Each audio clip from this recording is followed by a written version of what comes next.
bit, but I also just wanna be so excited dahil hindi lang sila ang pupunta dito, pero marami pa tayong Sparkle artists who have arrived to support KMJS Gabi ng Lagim, the movie. Isabel!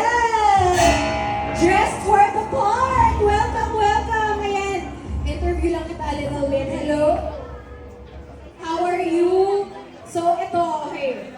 Alam ko na hindi mo lang tonight susuportahan si Miguel. Sinuportahan mo din siya through the time na he was filming this. So, how was it supporting him through an iconic film na first time pa ng KMJS and also horror?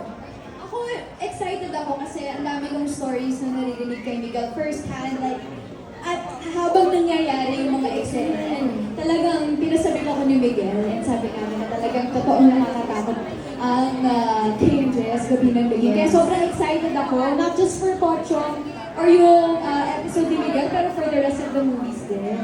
Yes. What about, oh sige, ito na lang. Something na excited kang ma-witness kay sa Pochong, kay Miguel tonight. Ang alam ko kasi is ibang Miguel talaga yung ipapakita niya tonight. So I'm so excited na mapanood yun, and I'm excited din na mapanood ng mga kapuso natin.